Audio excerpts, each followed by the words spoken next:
je sensibilise. Très bien, Voilà. merci Rachel. Merci beaucoup.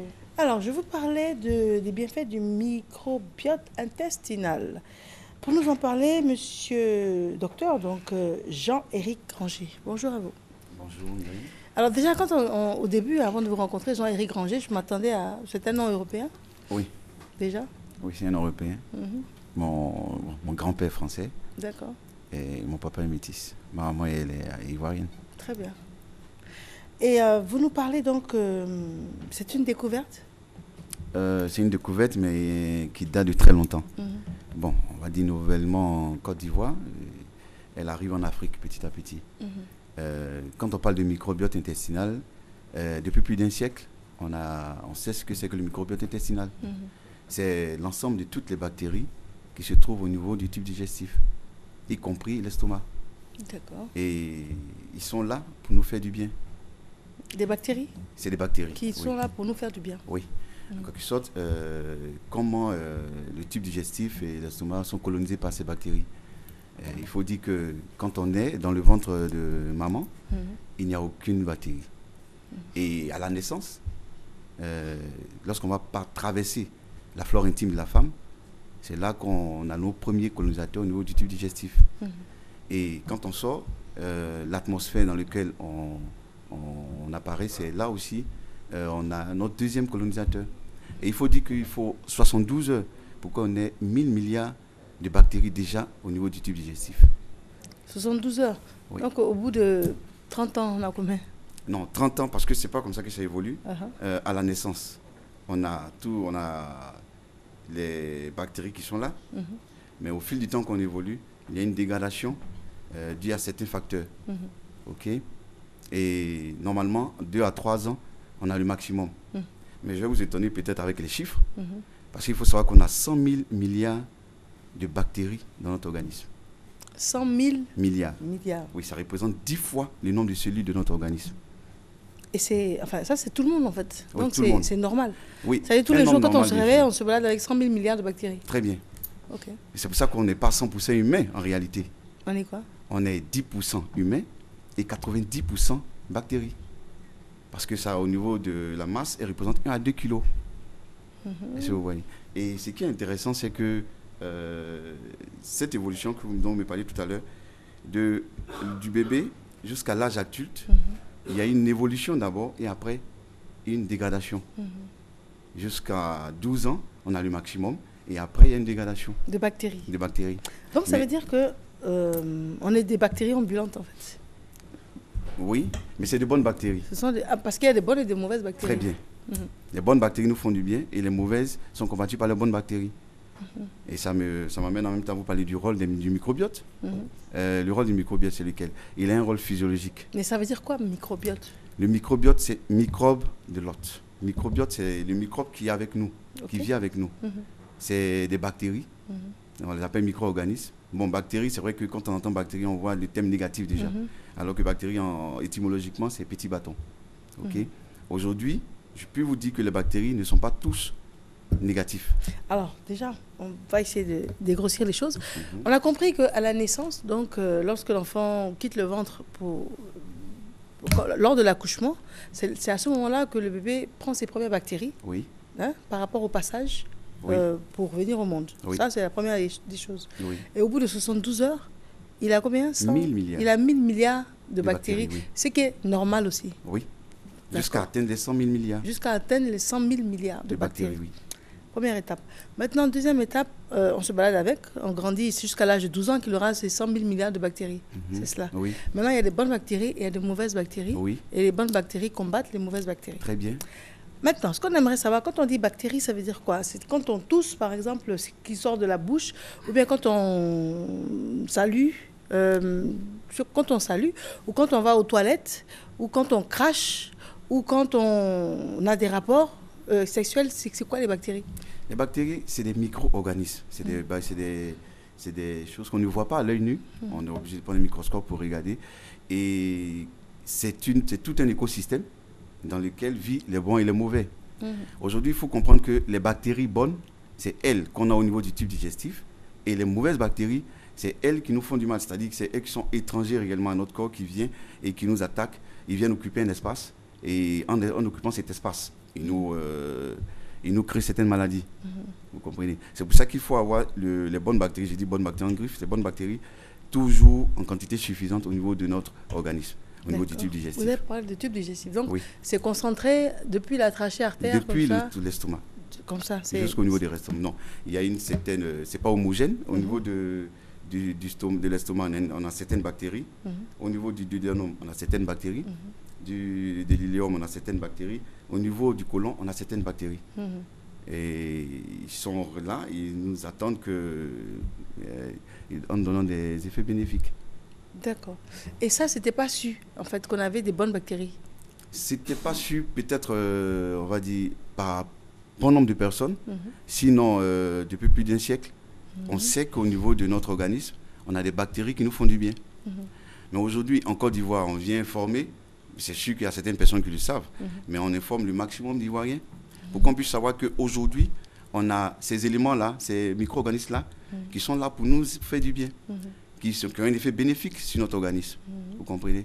Voilà, c'est ça. D'accord. Maintenant, l'étape suivante est de savoir, on vit avec, de manière inconsciente, hein, pour bon nombre d'entre les personnes qui nous suivent, mais quel est l'intérêt d'en parler aujourd'hui? L'intérêt, c'est qu'aujourd'hui, on a ce qu'on appelle les probiotiques. C'est une nouvelle thérapie. Vous savez comment on a soigné, on se soigne avec l'allopathie, l'homéopathie, la phytothérapie. Aujourd'hui, on a la santé par le microbiote également. On arrive à traiter des maladies avec le microbiote. Et on utilise des probiotiques. Et ces probiotiques, ce sont des micro-organismes vivants. Et lorsque l'homme les ingère, ils ont une action bénéfique. Vous comprenez? Donc, ça veut dire que quand on va à la pharmacie, quand on a la toux, par exemple, on ne va plus prendre un sirop contre la toux. On va prendre autre chose? Très bien. Il faut comprendre que plusieurs études sont menées. Et aujourd'hui, les maladies qui sont traitées par le microbiote, c'est la diarrhée, les infections intimes de la femme, les ballonnements et le système immunitaire qui est renforcé. Donc, quelqu'un qui a le sida on peut renforcer son système immunitaire avec des probiotiques. Il y a un micro-organisme qu'on appelle le Lactobacillus rhamnosus, le LCR35, qui joue un rôle de renforcement du système immunitaire. Mais ce qui est intéressant, c'est que le probiotique aujourd'hui, avec l'évolution de la science, on ne parle même plus de probiotique, on parle de tribiotique. C'est-à-dire quoi? C'est le probiotique, le prébiotique et le postbiotique, tous dans une même gelule. Le prébiotique, c'est le nutriment dont tu as besoin, le probiotique pour survivre.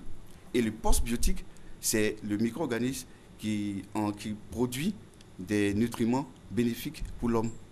Et c'est tout ça associé, ça forme une certaine stabilité et une grande efficacité du médicament.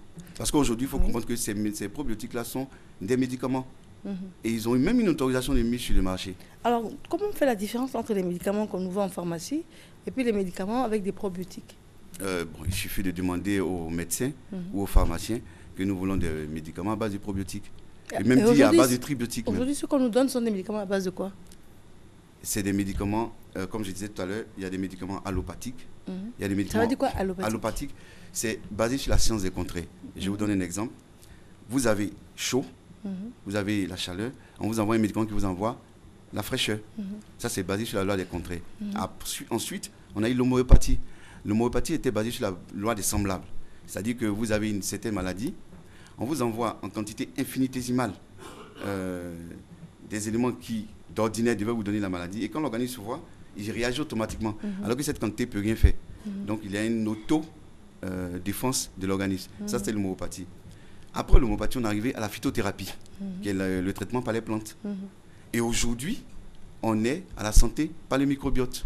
D'accord, donc ça veut dire que les organismes que l'on a, les bactéries que l'on a entre griffes, les bonnes bactéries, on nous met en petite quantité des bactéries.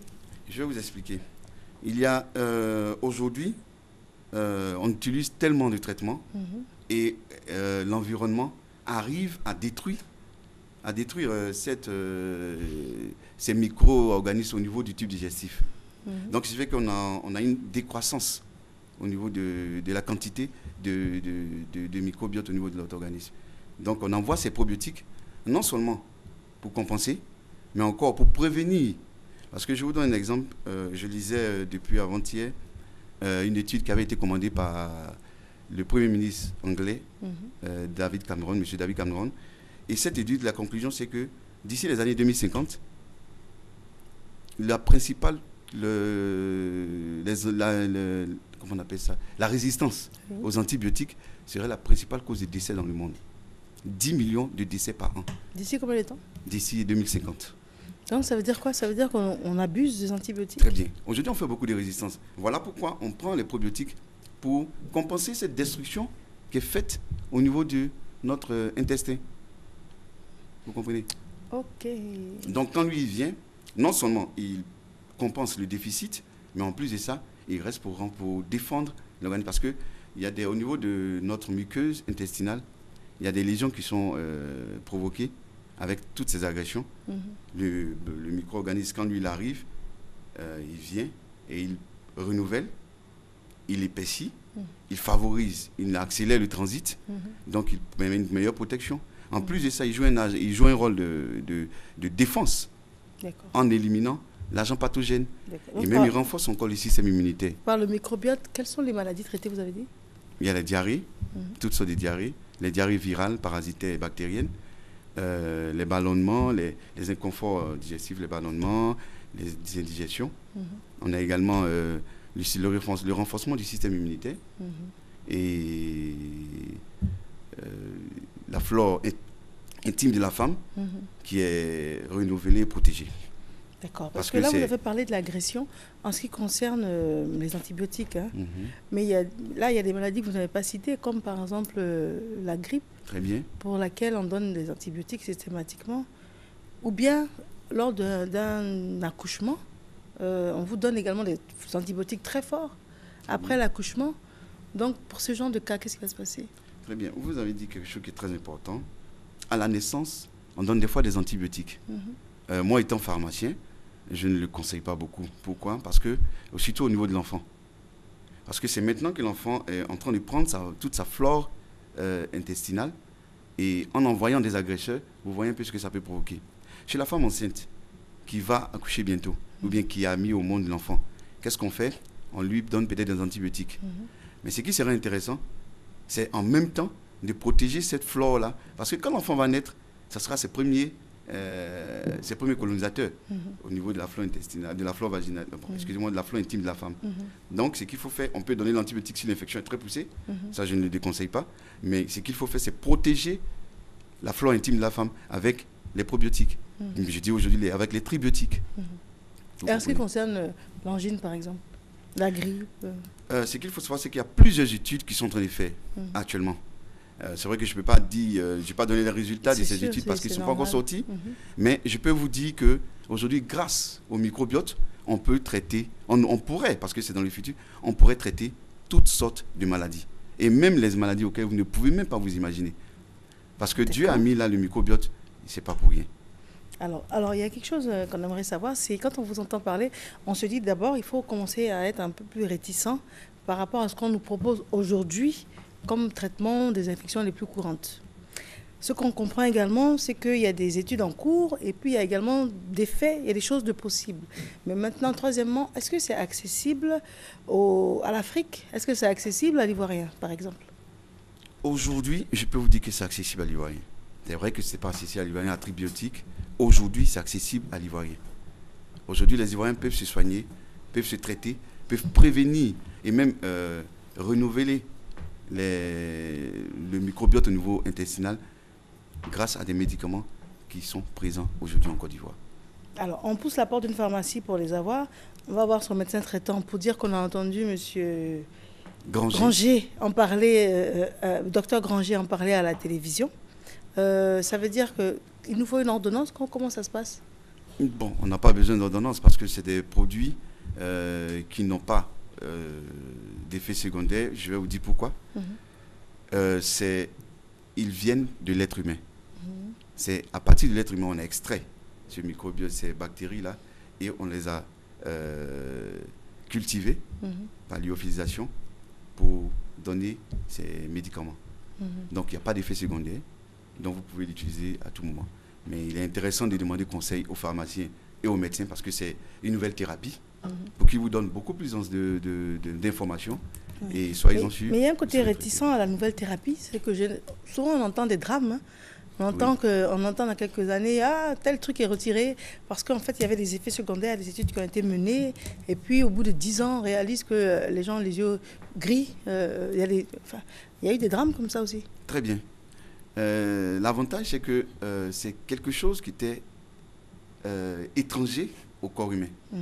Ça, le microbiote, c'est ce qui est en nous. Il vit avec nous tous les jours. On a toujours vécu le microbiote.